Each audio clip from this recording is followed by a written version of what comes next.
Well, hello everybody and welcome to this episode of Fantastic Female Fridays. My name is Susan Hayes Cullerton and I'm here today to bring you through this next episode, which I feel is a really important topic, which is how do you teach your teenagers to take their very first trade?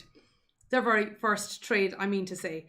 So on that note, what I'm going to do is I am going to get right in now and we're going to settle right into today's content. Okay, so first of all, as I say, I want to make sure that we get a sense of who's in the room. I always love to hear exactly who's in the room. So can I ask you please, in the chat, will you just pop in there and just tell us exactly where you are tuning in from today? I always love to hear that. Okay, so a little bit about me and about the show, just as that is coming in there. Just want to tell you that I am the host of Fantastic Female Fridays.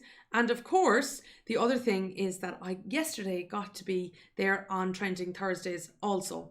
I was the host of Glenn's show, where we spoke about a wide variety of different themes yesterday. So what we did was that we had a chat about artificial intelligence, we spoke about e-commerce, we spoke about ETFs, we spoke about bringing through this the future of travel. We all spoke about ESG. We spoke about a variety of other things as well. So if any of you would like to check back in on that show, I'm just going to ask, would it be okay there, Joey, could you just pop that link there into the chat so that people can see Trending Thursdays from yesterday if they'd like. And then that's another opportunity for you to get some more great information this week from VectorVest. So I am, as I mentioned, the host of this show all the time, and what we do and what we aim and aspire to do all the time is to not just build your knowledge of the markets, but also to build your confidence in negotiating with them. That's what we aspire to do here all the time. Now, I have to tell you, it was just at the end of last year, probably November, I had a chat with a very good friend of mine, and she works in VectorVest. And her name is Lara. And we were having a conversation around what the next series of episodes within Fantastic Female Fridays might be. And within that, I then said to her, what do you think that somebody like you, who's a parent of a great, well, he's almost not a teenager, he's heading for his 20s now. But I said, what is it that you would like to see? You're somebody who is absolutely a fantastic female, and what would you like to see on a Friday? And she was the person that said to me, particularly what I would be interested in seeing is how to talk to him about taking his first trade. So that has been the inspiration for this particular episode, and that's what I am going to take you through now. In addition, can I also ask, if you haven't been here before, what I suggest that you do is subscribe to the channel. And the reason for that is all of the content that may happen in the future, you will be able to get notified of it. And in addition, of course, if you press the bell, you'll get a notification as soon as we go live and as there is new content there. So please do subscribe to the channel, check on in with us, and make sure, of course, that you can get access to all of the content that is there. Right, now let's get down to business. First and foremost, can I say hello to all of you out there who may have brought your teenagers along for this particular episode? Great to have you here. For those of you who are planning on talking to the young people in your life, maybe it's your kids, maybe it's your grandkids, maybe it's your niece, your nephew, maybe it is your friends' kids, maybe it is somebody that you know in your workplace and they have kids who are interested in the markets. Whoever and wherever you're coming from today, you are most welcome. Let me take you through exactly what we're going to do, as I say, now that we are down to business. First of all, I am going to talk you through the logistics. I'm going to talk you through the actual logistics of picking the broker where you're going to go, okay? And I'm going to talk you through the different decisions that you need to make in order to get there. And further, the information that you need to provide both when you're setting up an account as well as when you place a trade. Second thing I'm going to talk about is when it comes to having those early conversations around how the stock market works, how they might look at the stock market, how they might want to develop and move forward. That is also, I'm just going to couple of things there that I just want to say from my experience could be very, very useful. Then what we're going to do is we're actually going to talk about the actual trade itself. So what information do you need? Details, practical details like ticker codes, like currencies, etc. Then we're also going to talk about what they might buy. And of course, it's incumbent on me here to make sure that and let you know that we are here entirely in an educational context, not in any advisory capacity whatsoever. So in that vein, we're going to talk about what to buy and how you might start off talking to your teenager about their first trade. And then the last thing we're going to wrap up on today are the pitfalls to avoid to make sure that you don't run into any issues. Okay, so now what I'm going to do is that I'm going to pop you over here. To my screen. Okay, just going to pop you over here to my screen, and here we are.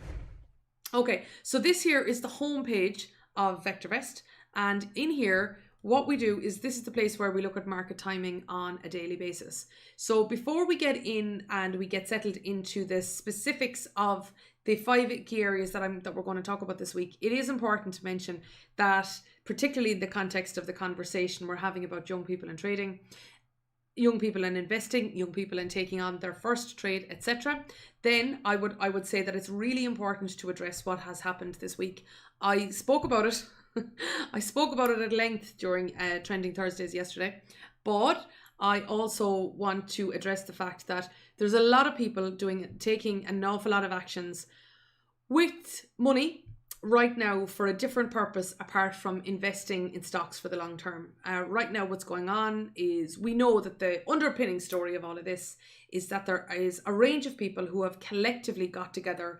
Those people are called retail investors. It's the same as me. And potentially you, a retail investor, is somebody who, just going to make sure that I have my chat up here. Perfect.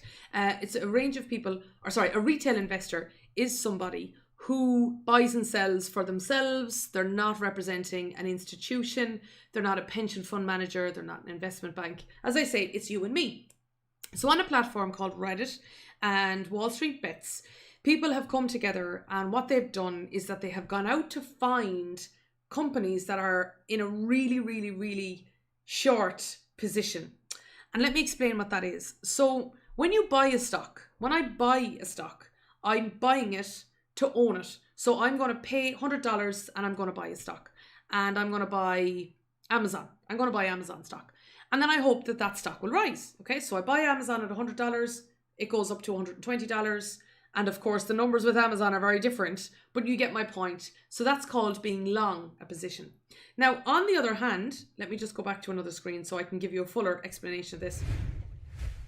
So on the other hand, if I was to short a position, what I would do then is that I would borrow the stock, right? So I'm going to borrow Amazon up here at $120, sell it, and then hope the stock will fall. Now, when the stock falls, let's say at $100, so it goes from 120 down to 100. I buy the stock back, give it back to who I borrowed it from, and I keep the difference. So that's called being short. So what has happened this week are people have got together, and as of the last that I heard, the last count, there's about 4 million people who are working on this idea, is that they have found hedge funds who are in very short positions on certain stocks. And sure you all know what I'm talking about, whether it's GameStop or whether it's AMC or a variety of others, and not just in the US, that can be in Europe as well. And what they've done is that they have said, okay, we're going to buy up these stocks. Now, let me tell you exactly what that means to the hedge fund. Remember, the hedge fund is short, so they've borrowed the stock. They're hoping that it'll fall. But if it doesn't fall, it goes up. Now, you just think about this. Amazon. You borrowed the stock at $120, you've sold it into the market. Amazon now goes to $150. What do? Well, you can hold on and hope that it'll fall, or else you have to close your position and buy it back. So then you buy back the stock at $150, and where does that leave you? Well, first of all, the money that you took in from selling the stock originally at $120, that's gone because you had to spend it on buying it back, and you've lost an additional $30 as well. So you're down money. What about if Amazon goes to 180? Your position is even worse. 200, 210. And that is exactly, of course, what the retail investors who are congregating on Reddit and so on, who have taken action, are trying to do, is trying to short squeeze. They're trying to squeeze out those hedge funds so that then they have to close their positions. What does that mean for the stock? Well, it means that then you have the hedge funds position, that if they close the position, that means they buy the stock back, and then that pushes up the price even further. So this is quite activist, right? That's the whole idea, is that it is a specific action designed to short squeeze. And so therefore, it's not necessarily about finding stocks that have certain fundamentals and so on like that. Instead, in essence, the action is to attack the hedge funds and to short squeeze them out. Now, what you have to remember though, is that when, let's say, retail investors are buying a stock and it's rising, like we've seen GameStop do this week, the thing is that unless you have people who are willing to sell the stock, well then of course you can't buy it. But the opposite also happens. In other words, if the stock goes up and up and up and up and up and up and up, which has happened, and then people want to make money out of that, well then they're going to have to sell it, which means you're also going to have people who are willing to buy it. So if the price keeps going up, people are going to have to be willing to buy the stock themselves then, and in order for the people at the top to make money. And just, that's the cautionary tale, is that, as they say in Belgium, they taught me this phrase in Belgium, is trees don't grow into heaven. So for those of you who may be participating in this activity, just please don't assume that the stock price will always rise. Just be careful. Just be careful, okay? And that is that when prices go up, they don't always come down, but in order for you to be able to close a position, when you buy a stock and then you sell it at a higher price, the only way you'll be able to sell it at a higher price is if there's a buyer willing to buy it off you at that price, okay? So I hope that gives an understanding to the term short squeeze, to explaining what's going on at the moment, to explaining why, to explaining what a retail investor is, to explaining how the short squeeze, particularly if hedge funds close their position, well then it enables them, or it enables the stock price to go higher. But just a cautionary tale for any of you who might be part of this, you can only sell a stock if there are people willing to buy it off you at that particular price. If there are not, then the share price will fall. So just be aware. We don't know how long this is going to go on for, of course. Glenn may well be talking about this again next Thursday, but it's just for those of you who may be looking at this and thinking this is going to be your first opportunity to get into the markets. I just want to give you the facts and the realities and just a cautionary tale along the way. Okay, now I am just going to check in here, see where everybody is tuning in from. I see hello to Cynthia from Austin, Texas. Hello to Los Angeles. Hello to Mallorca. Hello to, oh yes, indeed, Mandeville. Robert, I'm not going to make the same mistake I made yesterday. In Louisiana. Remembered. Hello to Julie in London. Hello to another Julie in Aberdeen. Hello to Barbara in Offaly. Hello, Barbara. Great to have you back with us. Hello to Betty in North Carolina. Oh, great to see you there, Betty. Recognize you too. Thank you. Hello, Jason. You're in Phoenix, Arizona. Paulette has heard me for the second time today. You're very, very welcome today from Belgium. Hello to Campbell from Aberdeen. Oh, Vanessa. Hello from Hong Kong, one of my favourite Asian cities. Thank you to Matt, who tells me I taught a lot of awesomeness yesterday. Delighted to hear that. Hello, Christine from Jamaica. Maria from Maine.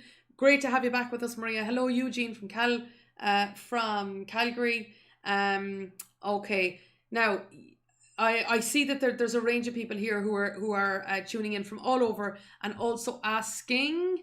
Also asking questions about what I've just described. I'm going to leave my explanation of that and get straight in to the area that we're going to focus on today, which is around the logistics and so on of helping teenagers to get into their first trade. But again, I just wanted, as I say, to give you the facts and to explain how it happens. Hello, Dawn. Dawn is from Killeen in Texas. Hello, Pratik from Michigan in the US. Hello to CA&V in Sherman in Texas. Hello to Robert in Alberta. Wow, you really are expanding the reach of the show right all over the world, and you're all so welcome. Okay, right. First things first, the logistics. When it comes to buying shares, you have to set up an account with a broker. You just have to. That means that you have to set up an account with a broker who will enable you to buy and sell on the market. Now, sometimes people say to me, Susan, why do you use a broker? Can't you do it yourself? What they mean is, can't I do it online? Of course I do it online. Of course I buy and sell my stocks online. Absolutely I do that. But you still need a broker to do that. So an online broker is the same as a stockbroker. It's just that that broker offers you the capability to buy and sell online. That's it. That's all that's to it. Okay, so just want to clear up that myth there first. You do need a broker. I've heard of people buying shares, for example, on Revolut.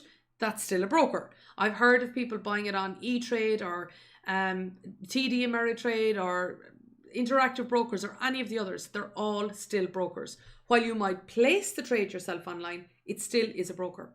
What I would very much encourage you to do as well is, when it comes to setting up your teenager's account, let them gather the paperwork. Like, for example, a form of ID or like a proof of address or the way they need to fill out the forms. I personally wouldn't do it for them. And I'll tell you why, is that it's important for them to see the stringency that goes into this.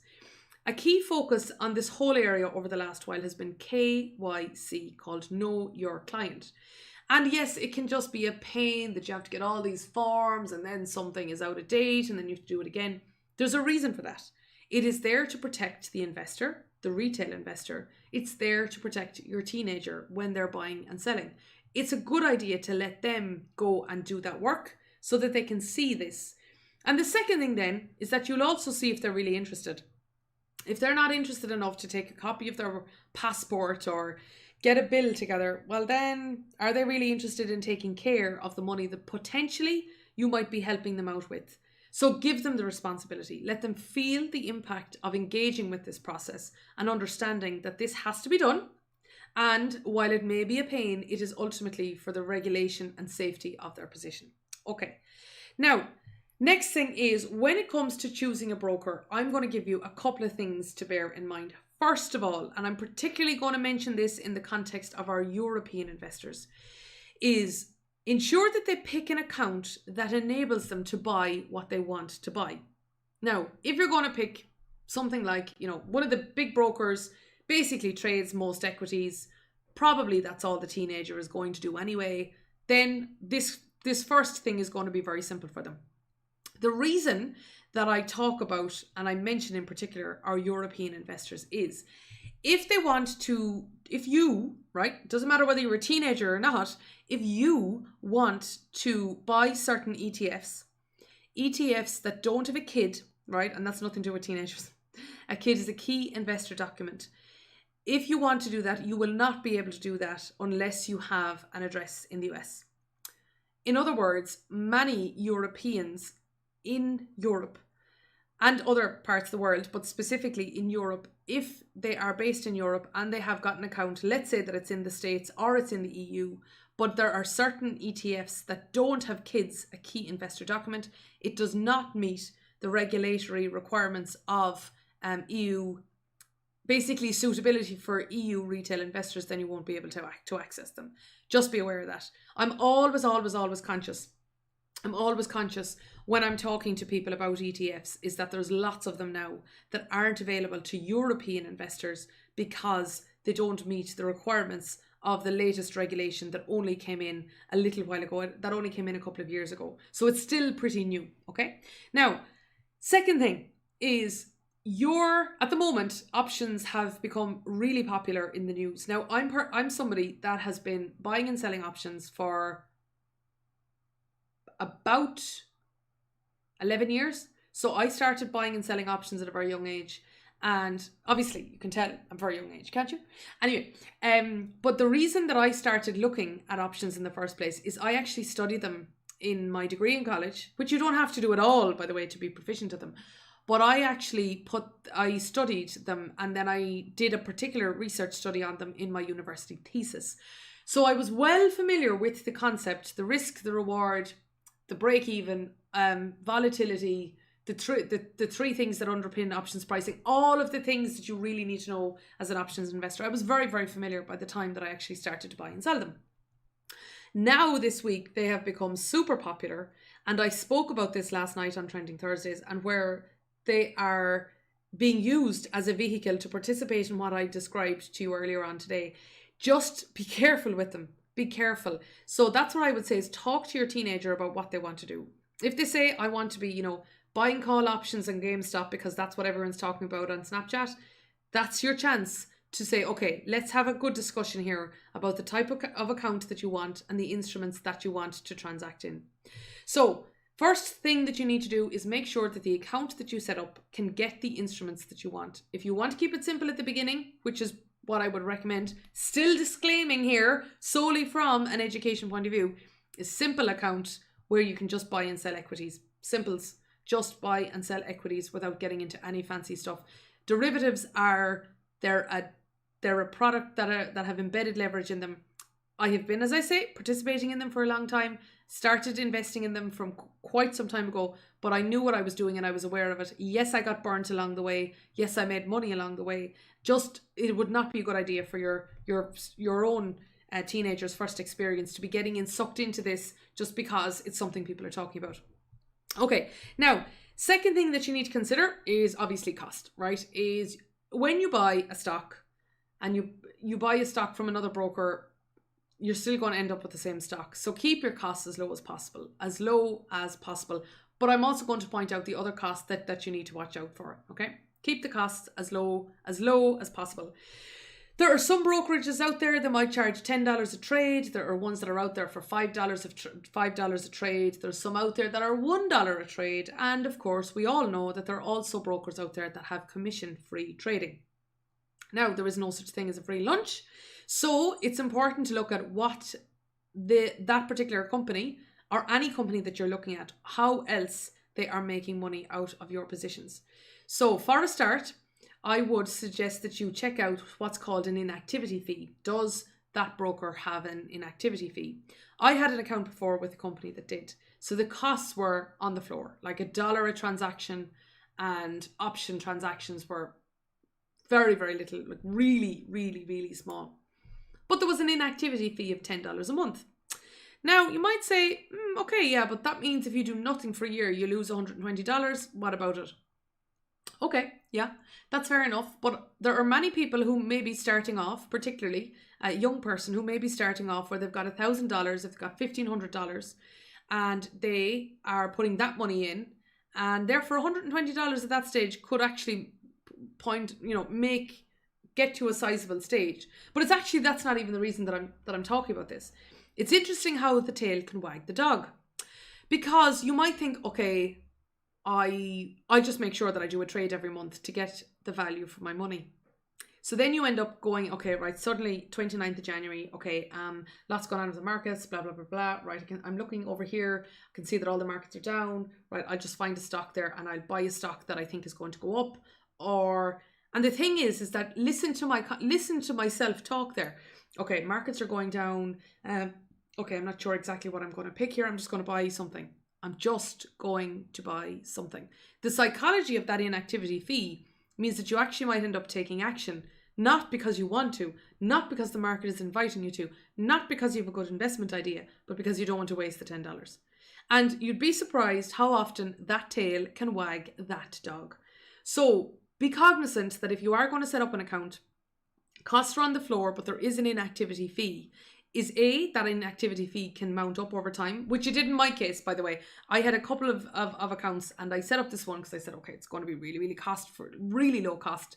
And everything else was in my main account. And then I looked back over it and then I realized, I hadn't done anything and it had just eaten into the balance. And then I just closed the account and I took it out. And I said, okay, let me just focus now on what I actually want to do. Another thing that I would say is a place to watch out for are management fees, right? So these can be account management fees, or they can call them all sorts of names. Now, it's understandable that a company may charge an account management fee, right? So they have documentation that they need to send out. They have to process your dividends. They may have to send you out some statements. They have to answer the phone if you've got a query. It's understandable, right? It's understandable that there might be one. But you don't have to pay the maximum amount for it. So some companies might charge $20 a quarter. Some companies don't charge anything at all. Mine doesn't. The one where I go to doesn't. It could be very, very small, or else it could be substantial, or else it could be dependent on a certain amount of activity. Whatever it is, just check it out. Just go and check it out. Okay. So first of all, check the price of the transactions.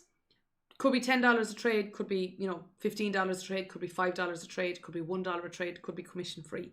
If it's any of those, even still check if there's an inactivity fee, and also then check and see if there's an account management fee, and then just check and see if there's others, right? I'll tell you a sneaky way I think that there is to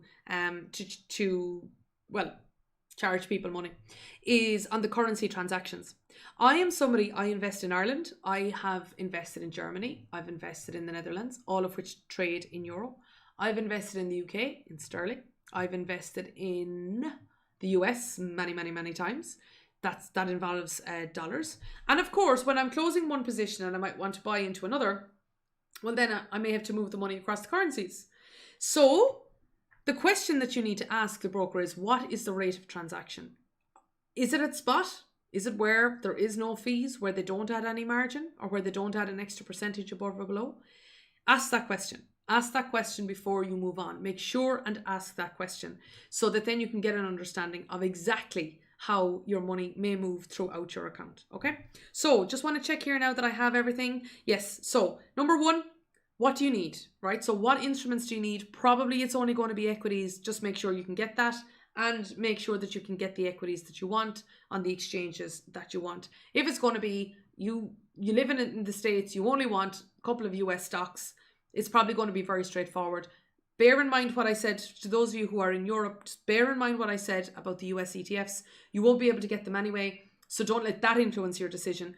Ask the questions, can you get what you want to get? I've already said my cautionary tale about what's going on at the moment and the types of instruments that you may want to use. Secondly, what is the cost per transaction? Thirdly, what are other fees that might be there? Inactivity fees perhaps, or management fees.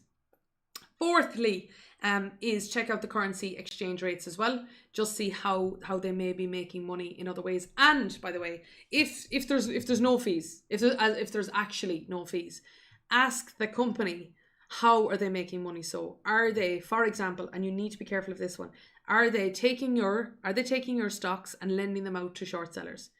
Because of course, if they are, and if that's the way that they're making money out of selling your positions to other people, in the expectation that they will be provided back, there is of course counterparty risk in that way. And what happens if anything happens to the broker? Okay, just as I say, you're going to probably your teenager, if they set up an account with a broker, it's likely that they will stay there for a long time, because who wants to go through the rigmarole of setting up another account again? Therefore, it's important to ask these questions and help them to ask the questions and to discern that decision. Just before we talk about talking to teenagers generally about the stock market, I'm just going to have a look over here before we move on to the next section, just see if there's any questions. Okay. Let me see over here. I can see here best brokerage app. Could I watch? You see, that's the thing, is that I don't want to specifically point out or name specific companies, because it does depend on what you're looking for and arising from those questions that I suggested that you ask. That is what I would say. So go and take a look at them all, or as many as you can, and then, but it will depend on what you're looking for, the costs, the inactivity fees, and so on. Of course, people like user experience as well. Of course they do. People like a simple platform. Mine has become progressively more simple, and it should have. It absolutely should have, because God, platforms before, you just couldn't navigate around them. So rather than point out what I think is the best, I'm going to leave that to you to decide through looking at the prism of all of those questions that I mentioned. Okay, hello from Canada. Yeah, very young age. Yeah, perfect. Okay, great. I'm glad then to see that I think that I've answered everybody there, and that I have addressed everything. Okay, so now let's pop on over here to the program, because what I want to do is I want to go over here to the viewer. Right, now, when it comes to talking to your teenagers about the stock market, I would suggest that you take three key pieces of action, right? Number one is, well, no, not number one. They're all relating to this one, which is meet them where they're at. When I'm talking to you today, I want to talk to you in a situation where I know that you're interested in what I'm talking about, where we talk, if I make this very simple, I'm speaking in English today. I'm guessing you all understand English today. Imagine if I spoke in Brazilian.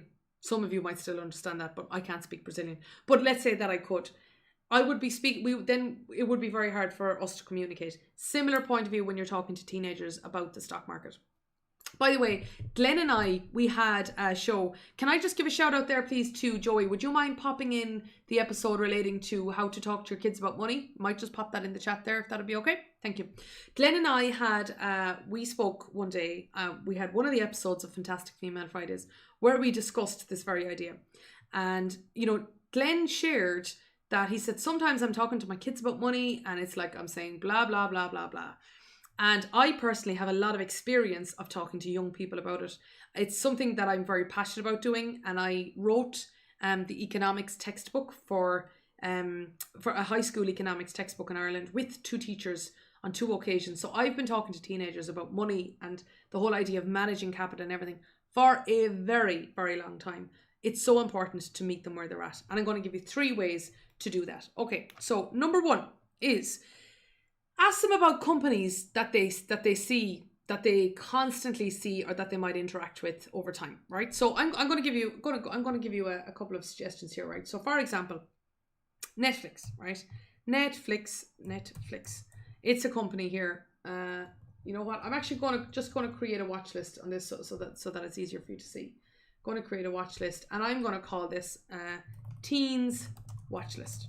These are companies that they tell me all the time that they might be interested in. Okay, so I'm just going to get my mouse back here. Okay, add. And there we go. Okay, so I am going to add in here, for example, Netflix. Okay, so here we go. We've got Netflix. I am going to add in here. Tell me, would you mind telling me who else would you like to see in here? So tell me, when you're talking to your teenagers, what companies do they engage with? I'm going to add in here Amazon, AMZN. Another one that I hear about all the time. I'd love to hear what your thoughts are. What are your thoughts on this? Okay. Just going to give you a moment there to send some in.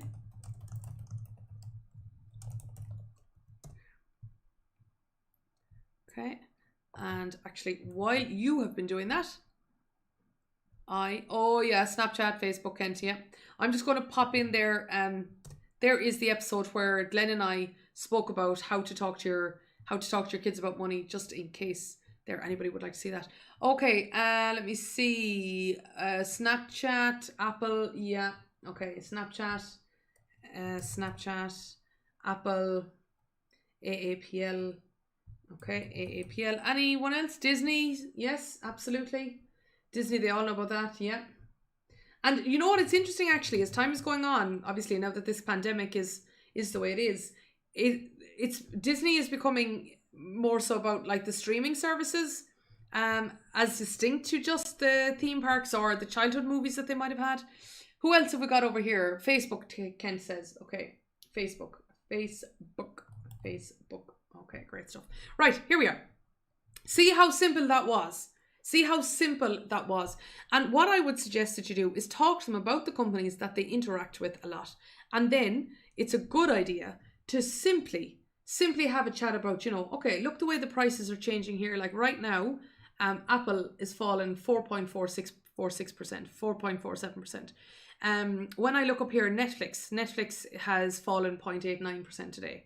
Might be a good idea to have a chat with them about, how do they think the share price changed since COVID in some of these? Can I give you one that they put to me too sometimes? Is Zoom. Because when they've been doing online learning, they've been doing so on Zoom. I'm just going to add in Zoom in here. And then it can be a good idea then to say, for example, here I'm going to right click and I am going to view stock graph. And let's take a look. I'm just going to swing this over here. Let's take a look then at the graph. And if I scroll here specifically from last March, you can see it's just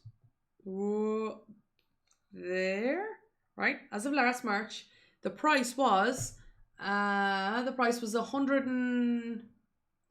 at the time was it opened at $121, right? Opened at $121.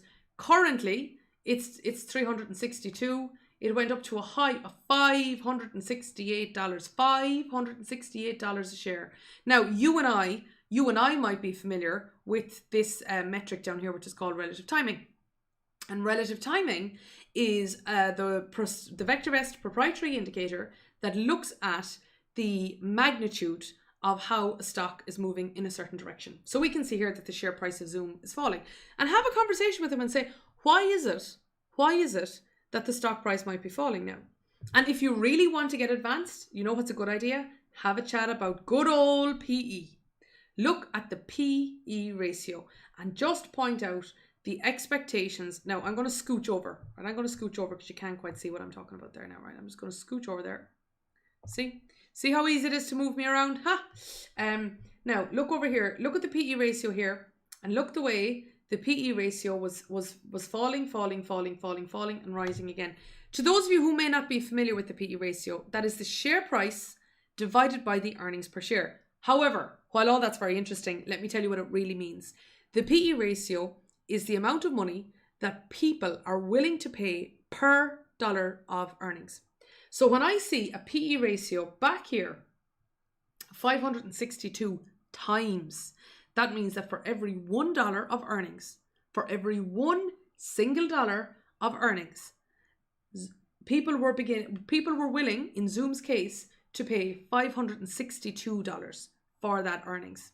And in order to set the context then for whether that's big or small, let me just add in another stock here to give you some context, because the main competitor to Zoom is, well, I think so anyway, is Microsoft, specifically Microsoft Teams. I mentioned this last night at Trending Thursdays, there has been a 54% increase in the number of people using Microsoft Teams on a daily basis since COVID. What's that PE though? Let me scroll down here for you.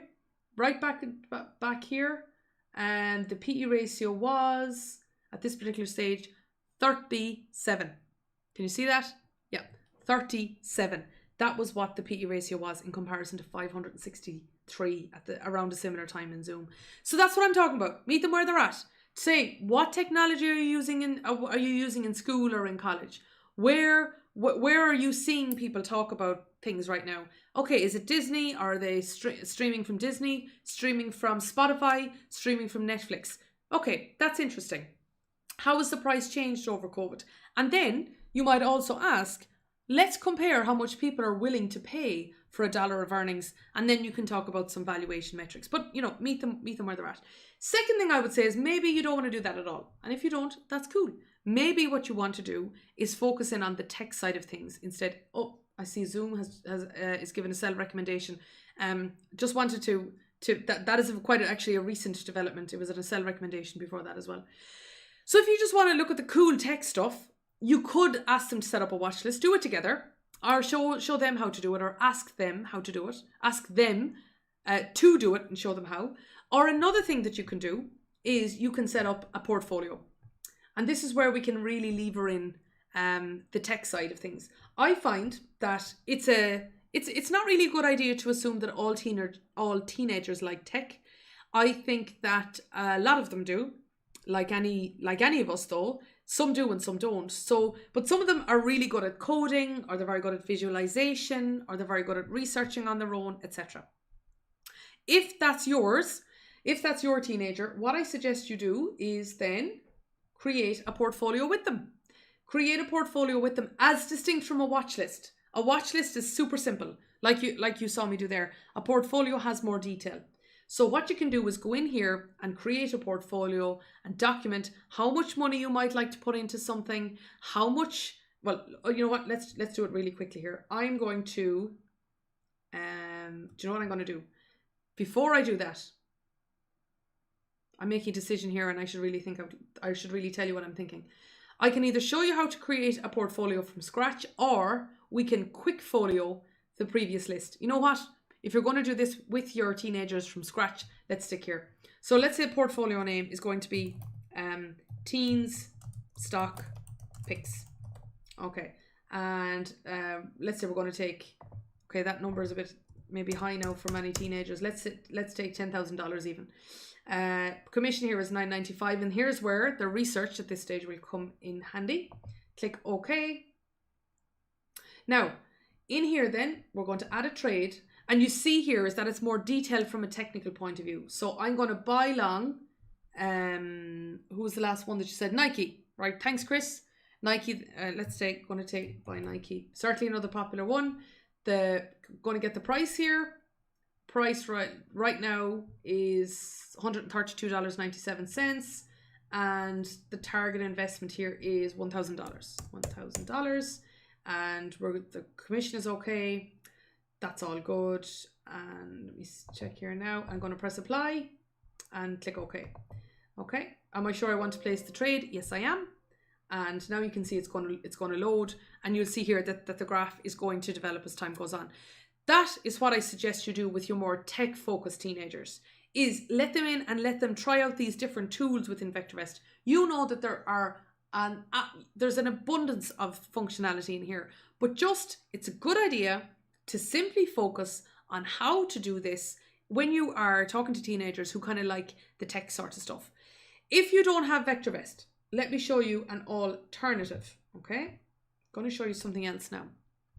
Let me pull across the screen here.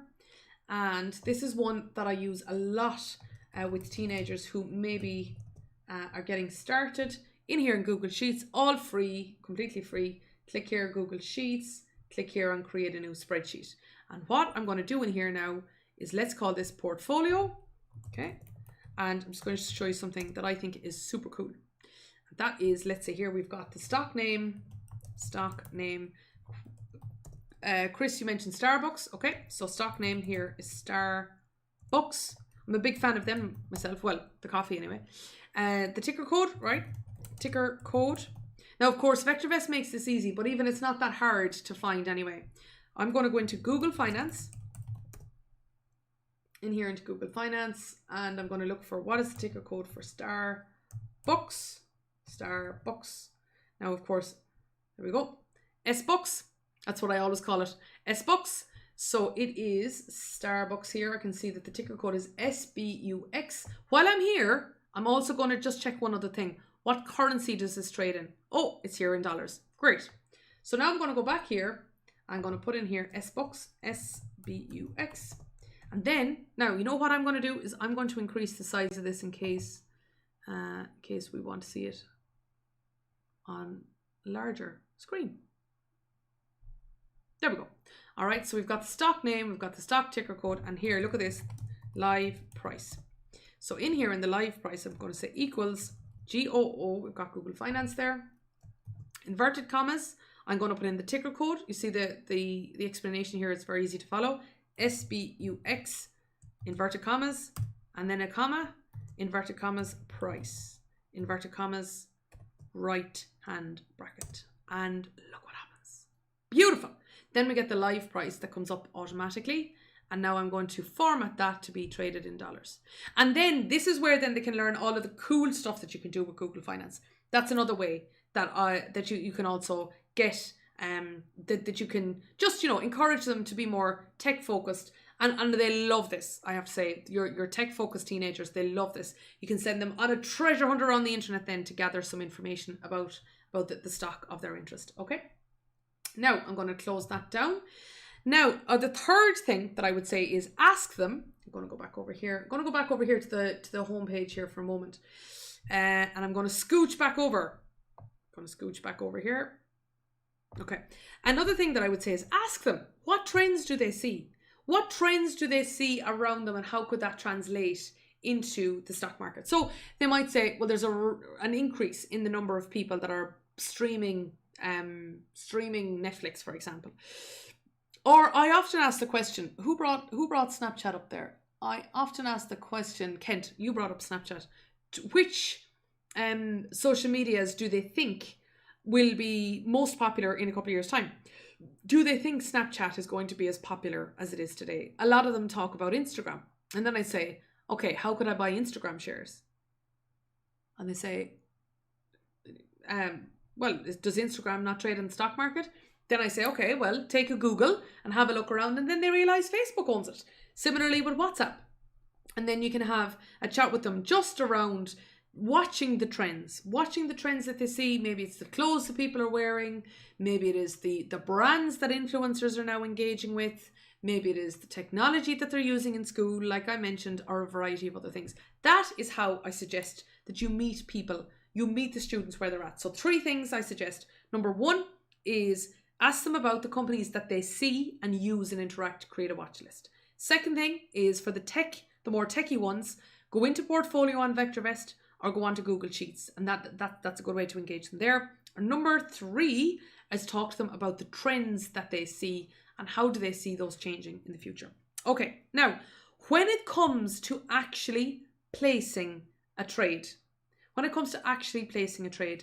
what I'm now going to take you through is precisely the different information that they need, okay? Now, I'm going to open up a different screen here so that you can see how I am going to show you that. And then we're just going to talk through the key information here that they need to be aware of. And I bet you, as I'm talking you through this, I bet you might say to me, oh yeah, I kind of forgot that you need to know that. And that's what's important. It is that what we think we know is what stops us from learning, or in this case, from teaching. So I'm just going to open this up here. Now, while I'm doing this, can I ask you a favor, please? Would you mind? I'd love a like on this video. I really, really would. This is something, as I say, that I have been planning to do for some time. There's lots of people out there, years and years and years hence, will need to know all about how to talk or how to teach their teenager to take their first trade. And if I could please ask you to push the like button, then this content that we're doing today is going to enable them to be able to find us more easily. So would you mind? I really appreciate it. Thank you. Thank you very much indeed. And while you're doing that, I am going to do this. Okay. Rightio. Very good. Okay. Now, what I'm just going to do here is I am going to move this across here on my screen. Okay. Oh, right. Now, here we go. I'm actually opening up an actual trade ticket here. And this is precisely the practicalities of how you actually put a trade in place. Now, when I say a trade, of course, I mean, thank you very much, by the way, to all of those people who have clicked on the like button. Thank you, I really do appreciate that. Now, here's what you need to be aware of. First things first is you need your symbol, right? You need your ticker code. Now, as I said, VectorVest makes it super simple to find this. Very simple to find it in the stock viewer, or you can find it on Google Finance like I showed you for Starbucks. So let's say that it's Starbucks, S-B-U-X. And here we go. Now I can see, but there's 3 Starbuckses. We have 3 different Starbucks. So as you can see here, it actually trades on 3 different exchanges. And often they say to me, how do I know which one is correct? Now, what you can do, of course, is you can go and you can Google it. And it's actually quite a hard thing to find out. It's like, should I choose this one or that one? So a better way, a more fail-safe way to do it is check the volume in each of these ticker codes. Now, you and I know that if I'm looking for Starbucks, the likelihood is that I'm looking for this one that's trading on the NASDAQ. But if you're not familiar with this, you may not be sure. And as a result, what I suggest is go and check the volume. So if I check here, SBUX and SBUX USD, look what happens. SBUX volume. Okay, there's SBUX volume, right? So when I look here, volume here is 3.1 million. Seems pretty, oh, you can't see that because I'm in the way.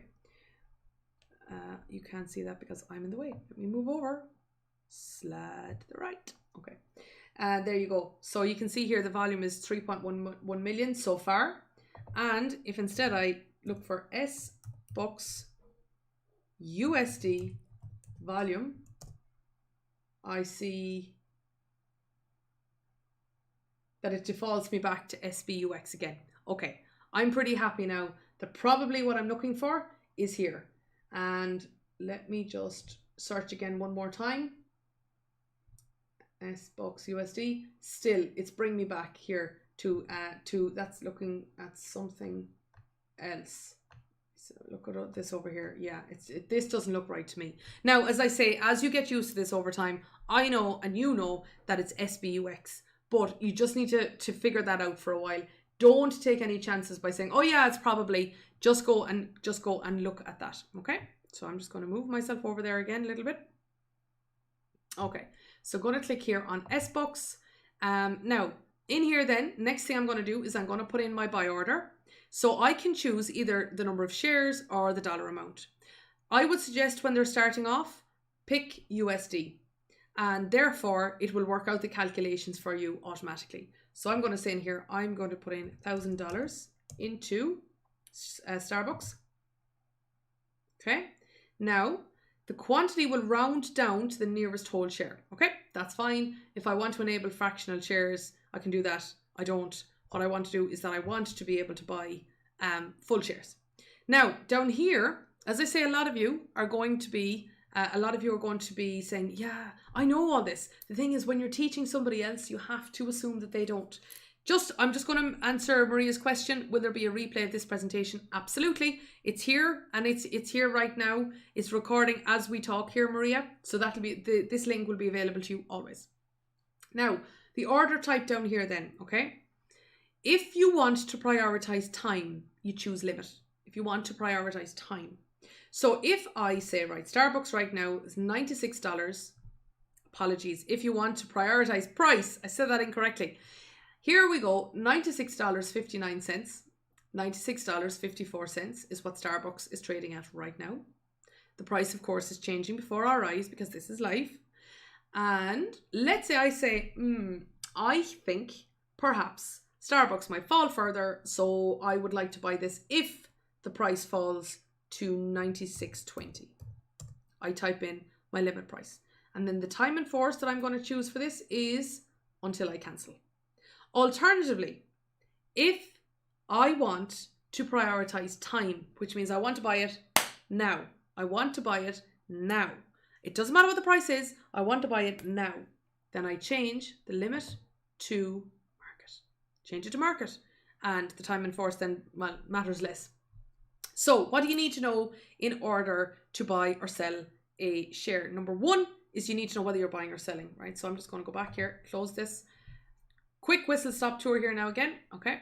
First thing you need to do is decide, am I buying or am I selling? In this case, I'm going to buy. I'm going to take another one of your suggestions here. Let's go back to, let's say, Apple. Paulette will take yours, AAPL.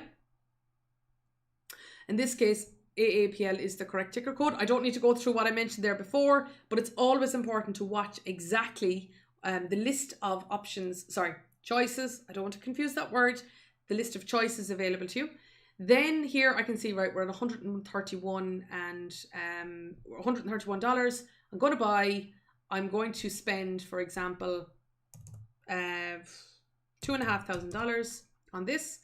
I'm going to buy them right now, and I press market, and then I press submit buy order. Now look what happens. Okay, so I press submit buy order, and then what happens is I am asked the question, do I want to buy them or not?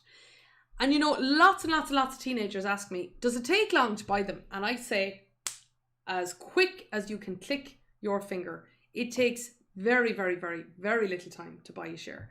And I always say, well, what I was trained when I was learning how to do this originally is that it's actually easier to buy a stock than it is to send an email. So it's super easy and super quick, but you just need to be detailed in your approach. So I'm trying to submit an order, etc., etc. I don't want to do this, so I'm going to press decline. If I did, I would press accept. So decline, and order is not confirmed. And that's it. That is how you buy. And of course, if I want to sell, I basically do the opposite. And of course, I'm going to be selling here. I might sell the number of shares that I have. I don't own Apple shares, so I might sell. Let's say I'm going to pick a stock that I do have. I put in the number of shares that I want to sell, follow the same process, and that's it then. It's done. Now, the thing is though, what might they buy? What might they actually buy? Apart from having the conversation of meeting the students where they're at and so on like that, apart from that, what might they buy? So, two things I'm going to suggest to you, right? Let's have a chat about this now first before I show you anything. Just gonna, Maria, you're very welcome. Very, very welcome indeed. Thank you for saying thank you. Now, When it comes to making your very first investing decisions, it's important to determine whether you're a lump sum investor or whether you are a regular investor. So a lump sum investor is somebody who takes an amount of money and they're going to put it into the market. Hopefully, of course, they intend that it will rise and all will be well. The thing is, though, when you put a lump sum into the market, you don't have a chance to take advantage of maybe lower prices, and similarly, you're not then paying the higher prices as well. So it's important that when you do, should you put a lump sum into the market, that you choose a good time to do that. I would love to tell you that you should choose the best time. The thing is, we both know that is going to be pretty difficult to do unless you can predict the market. However, at VectorVest, what we do is we show you how to time the market. So I'm going to quickly show you how to do that using the most conservative and super simple tool that there is. But even if you don't use that one, the point is that when you are putting a lump sum into the market, it is important that you're aware and familiar of that risk, is that you are taking a chance that the market is at the top, or that cheaper prices could come at a later time, or you could be doing a superb job and getting in at a super time, and you're getting in at a lower price than what it might be in the future. The point is, you probably don't know, so it's important to use a market timing tool to at least give you a sense of whether the market is high or low. The other option, the other choice, correct me if I'm saying that again, the other choice that you have is if the student or if the teenager wants to become a regular investor. Maybe they're putting in $1,000 to start, and then they're going to save up and they're going to put in $500 when they save up the money in 4 months' time from working their part-time job.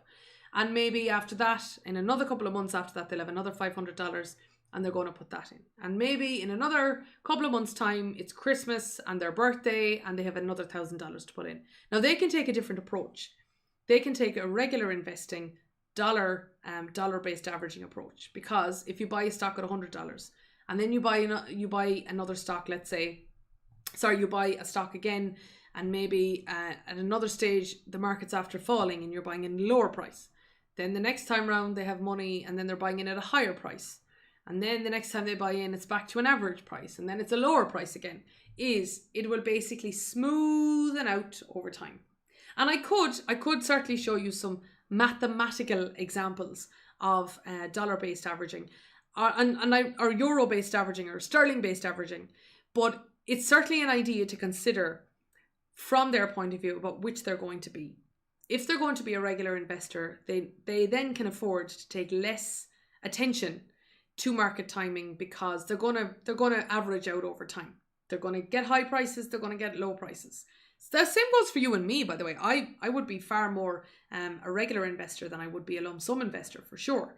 But I'm at the age I'm at the career stage that I'm at the stage in my lifestyle that I'm at a different stage than I would be as an older teenager or somebody starting off maybe in my 20s. But it is important for you to have that conversation with them and say, which is it here? Do we need to think like a lump sum investor, or do we need to think in a different capacity as a regular investor? Which do I need to do? Okay, so I'm going to show you a market timing tool, really simple here, super simple. And so just so that you have the basis for that type of a discussion. And then, as I say, the regular investor just means as long as they're averaging in over time, they can take advantage of lower prices. And of course, they can deal with the higher prices. You can check out dollar-based averaging at another stage. Right, let me pop over here now. And let me show you the simplest market timing tool there is, or here in VectorVest in the market timing graph. Okay. Now this is quite the picture, isn't it? Isn't this quite the picture? I'm just going to delete everything here. Delete, remove item. And what I'm going to do is I'm going to add a parameter, and I am actually not going to add a parameter. No, I'm not going to add a parameter, but I'm going to put on the confirm calls. Now, here we are. So what this is here is picture the market.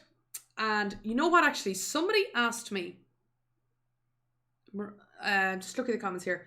Somebody asked me earlier on today to show what the market looks like over the long term. And can I do that? Can I do that? I'm going to do that for you now. Okay, I'm going to stretch out here, right? I'm going to stretch out. This is what the market looks like over 21 years. 21 years, right? Even if I move my head out of the way, I think you get the point, is that over the long term, the market does rise.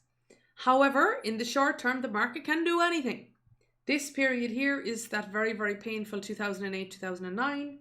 This period here was around 2016 when there was pretty famous geopolitical events that happened. This period back here, this year was back in, this was actually quite sharp, but it was short. Back in September 2018, I remember that one well too. And of course, this was the major one back here when the market just went into free fall arising from the COVID-19 restrictions. And of course, the last year here has been pretty darn.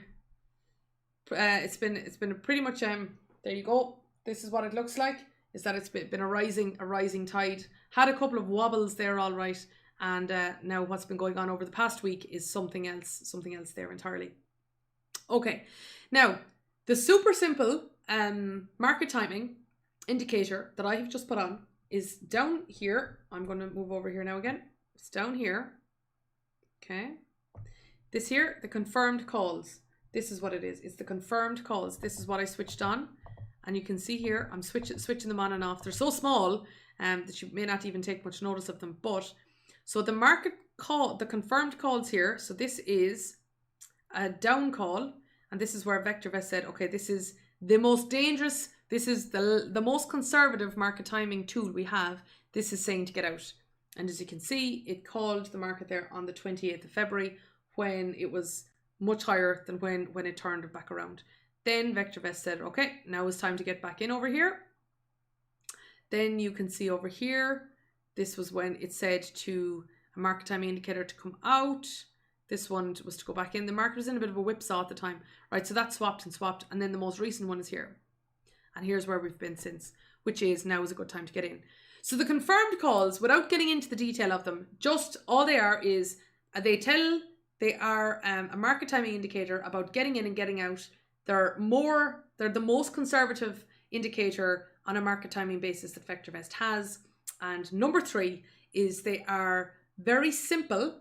That's all you need to do is switch on the confirmed calls right down here on the graph, and then it'll simply tell you. So right now we're in a confirmed up call. Okay, we're in a confirmed up call. You can look into this in far more detail if you'd like to, but the point is that it's there. Right now we're in a confirmed up. We're in a confirmed the confirmed call is up. That is the way that the market is being read at the moment. So if you do this, or maybe other people like to use different things, maybe instead you might prefer, for example, to use moving averages or other things. You can do it, but the point is do something. If you're going to be a lump sum investor, make sure that you use market timing of some description. You do not definitely want to be buying your first share ever here. You do not want to be doing that. You absolutely do not want to be buying it here or here or here even. The thing is, you want to be buying when it is here, when you don't have to go through that pain and panic, or you want to be buying it here or wherever.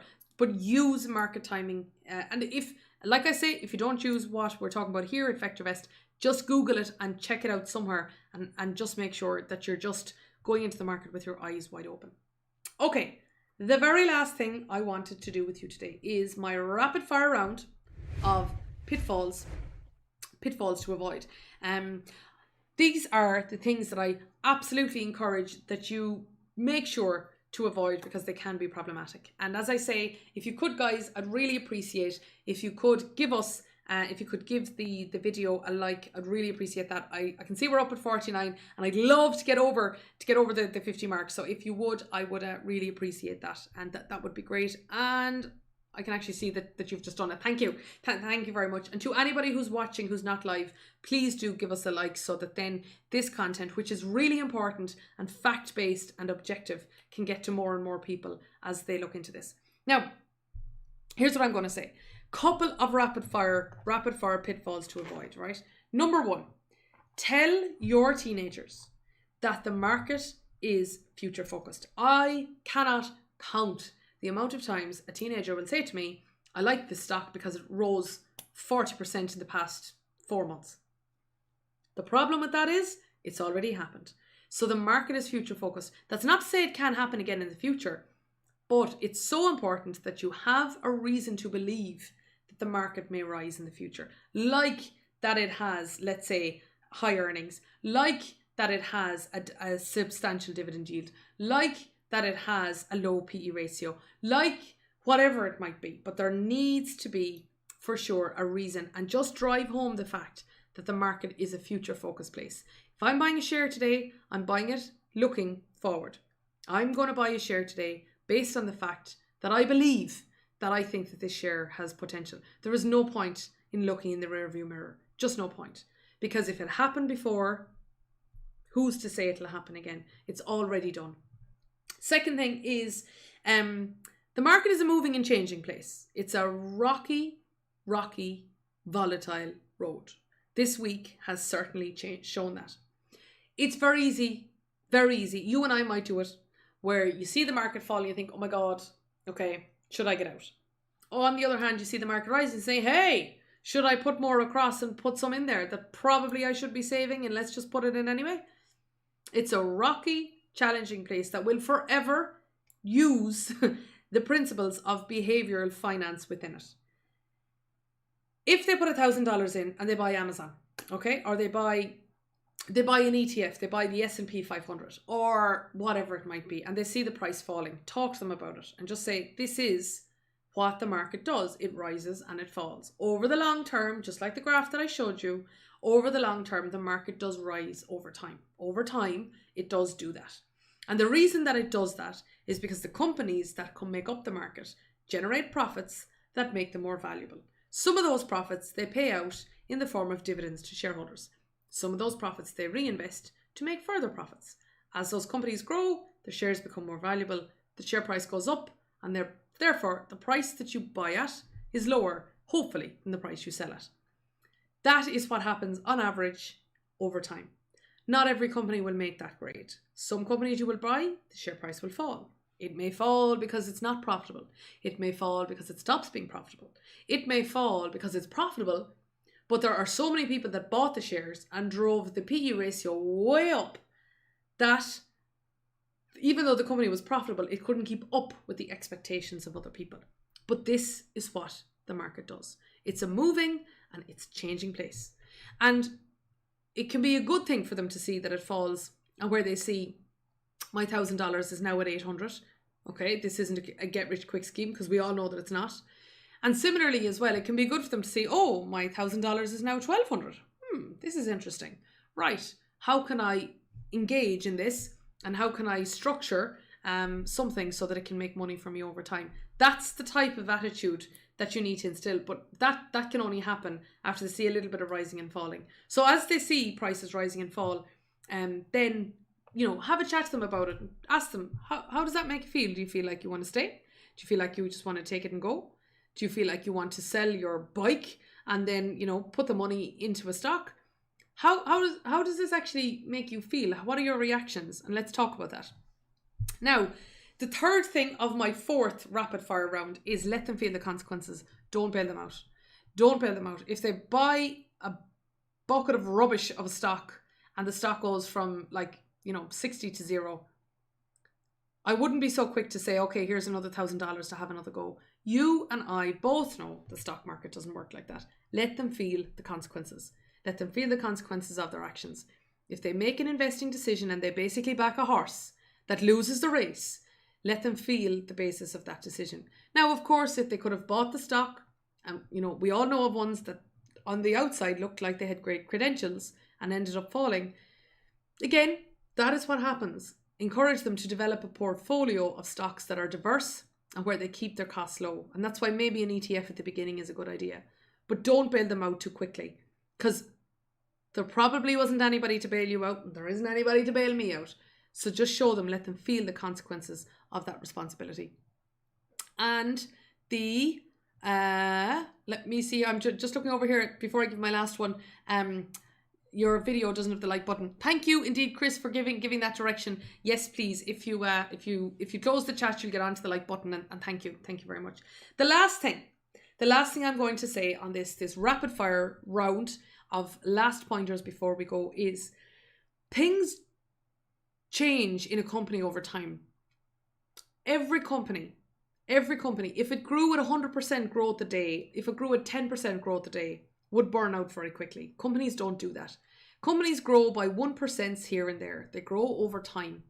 And despite the fact that it is immensely exciting, I can look at my own stock market app several times a day, some days, like yesterday. It can be immensely exciting. But the more times I look at the app is not going to make any difference to the amount of money that I actually make. And that is because of the companies that I have bought into and the ETFs that I've bought into. Generally, I will actually make money over time. Sometimes I can do very well, and I've been telling you about my positions of where I've been doing very well. Sometimes you buy stocks and you have them for a couple of years and they don't do anything for a while. I've had those too. The point is that it's important to say, while it can be really exciting, really, really exciting to see how a price is changing. Even I showed you there Starbucks and Apple, we see the share price changing. And you can look at it in Google Sheets and it's changing. Wow! At the end of the day, what is underlying the stock as a company and what's underlying the company are a set of people who are seeking to bring value to their customers at a level that is more profitable than how much or at a price that's higher than what it costs to produce it. Companies can only build and grow and evolve over time. That's where the real action in the stock market is. The excitement might be in the short term, might be in the day-to-day, looking at the app every couple of seconds. The money happens in the long term. So on that note, I am going to at this stage just going to pop over here, and I see there's a couple of comments. That's great, guys. Really appreciate that. I can see there that just use VectorVest lol period. Thanks, Chris. For those of you, of course, who do want to introduce your teenagers to VectorVest or yourself, you can, of course, avail of the trial for 99 cents. For 99 cents over 30 days, you'll have access to everything that I was showing you and lots more. And you're going to have access to a lot of education. And in addition, it's also real time. Okay, so you will have access to real time data where the prices are changing as we talk. So please do check that out for any of you who aren't VectorVest subscribers. It's all there for you. But from me, Susan Hayes Cullerton, host of Fantastic Female Fridays, thank you all so much indeed for spending part of your Friday with me. I hope this content has been useful for you. I really and truly hope that for all of you who may want to start talking about the stock market to your teenagers, is that you take what I said on board, check out the various different apps and tools, the paperwork, and fundamentally, I mean that word in number of senses, but just make sure that the conversation is grounded in reality, where you meet the teenager where they're at and take an eye on the long term, because ultimately this is a skill that they can have for life. Thank you, everyone. Have a wonderful weekend. See you soon, and goodbye.